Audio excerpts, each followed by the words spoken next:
Assalamualaikum warahmatullahi wabarakatuh.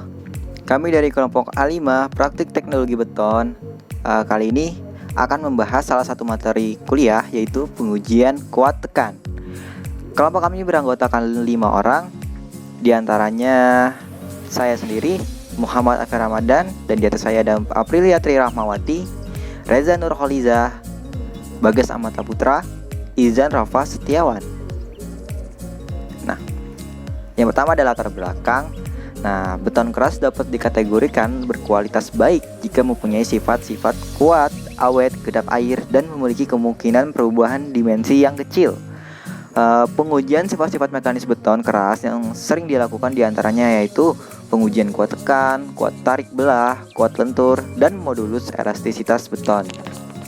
Nah, berikut ini merupakan dasar teori dari pengujian kuat tekan beton, di mana kuat tekan adalah kemampuan beton keras untuk menahan gaya tekan dalam setiap satu satuan luas permukaan beton.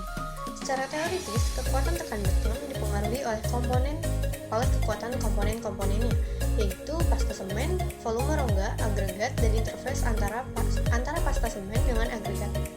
Standar pengujiannya yang ada di Indonesia dapat dilakukan dengan mengacu pada SNI 1974 tahun 2011, di mana dalam SNI 1974 tahun 2011 meliputi penetapan kuat tekan beton benda uji berbentuk silinder yang dicetak baik di laboratorium maupun di lapangan.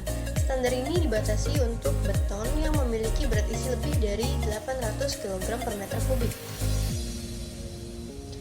Kemudian ada maksud dan tujuan. Pengujian ini dimaksudkan untuk mengetahui kekuatan tekan beton dengan benda uji berbentuk silinder dan kubus, dan pengaruhnya terhadap konstruksi nantinya dengan cara mengevaluasi kekuatan tekannya menurut SNI 1974 tahun 2011. Berikut adalah peralatan dan benda uji yang digunakan pada pengujian kuat tekan beton. Pertama, ada mesin tekan dengan kapasitas 1500 kN. Kedua, ada benda uji silinder atau kubus.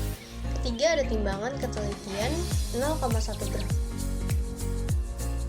Selanjutnya ada prosedur pelaksanaan dari pengujian kuat tekan. Yang pertama adalah menyiapkan benda uji yang berbentuk silinder atau kubus yang akan diuji, lalu berikan capping pada permukaannya. Lalu yang kedua, menimbang berat benda uji dan ukur dimensi awalnya, volume, diameter, dan tinggi.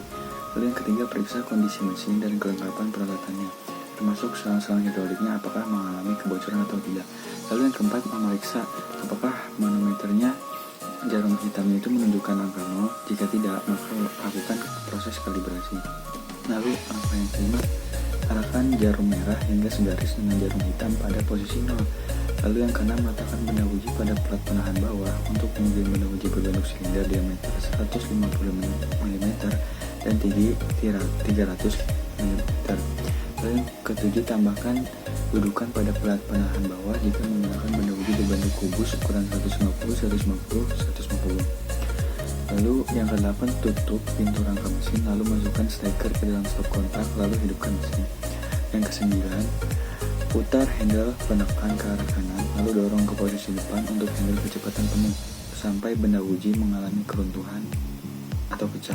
Lalu jarum merah di manometer tidak bergerak lagi atau turun. Lalu yang ke-10, bila perlawanan beban uji sudah tidak ada lagi, maka arahkan handle penurunan ke posisi kiri.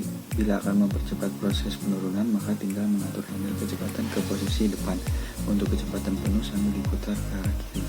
Lalu yang ke-11, kita harus mencatat angka maksimum P yang ditunjukkan oleh jarum merah pada manometer. Lalu keluarkan benda uji, lalu dibersihkan. Lalu yang terakhir, pengujian ini dilakukan untuk setiap benda uji berpasangan. Kemudian diambil nilai rata-ratanya, evaluasi kembali kekuatan tekannya berdasarkan SNI dan gambarkan grafiknya. Nah, selanjutnya ini ada video prosedur pelaksanaan uji kuat tekan, dan ini dari YouTube Bimika yang linknya sudah tercantum pada slide kali ini. Dan selanjutnya pada perhitungannya itu akan dilanjutkan oleh teman saya. Ya, ada perhitungan.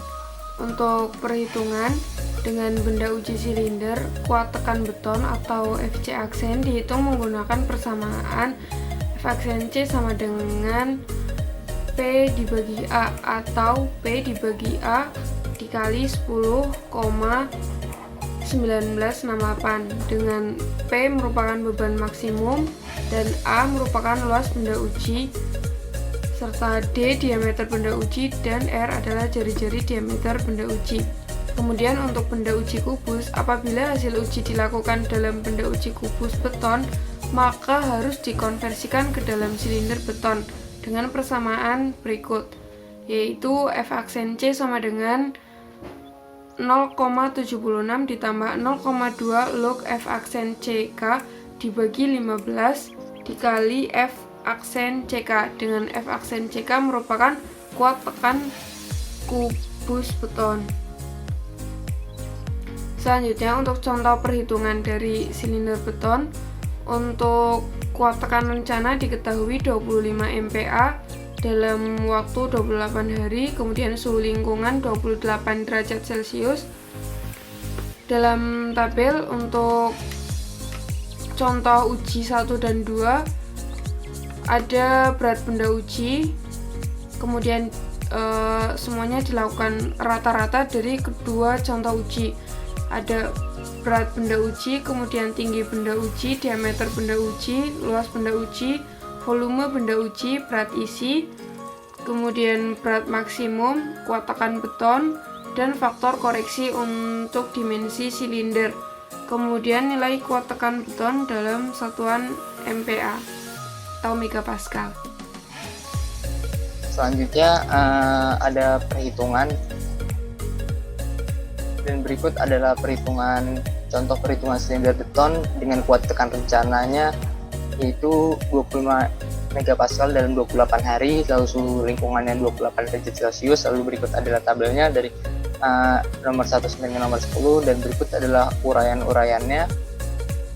Lalu ada contoh uji nomor 1 dan contoh uji nomor 2. Lalu tabel paling samping adalah rata-rata dari contoh uji 1 dan contoh uji 2. Lalu berdasarkan kesimpulannya, berdasarkan pada hasil perhitungan sebelumnya, benda uji silinder memiliki kuat tekan rata-rata 28,85 megapascal pada umur 28 hari, di mana hal ini berarti benda uji silinder beton memiliki kuat tekan lebih dari kuat tekan rencananya sebesar 25 MPa pada umur 28 hari. Sedangkan pada uji benda kubus beton memiliki kuat tekan rata-rata 22,58 MPa pada umur 28 hari, di mana hal ini berarti benda uji kubus beton tidak memenuhi kuat rencana beton sebesar 25 MPa pada umur 28 hari. Sekian presentasi dari kelompok kami, kurang lebihnya mohon maaf. Wassalamualaikum warahmatullahi wabarakatuh.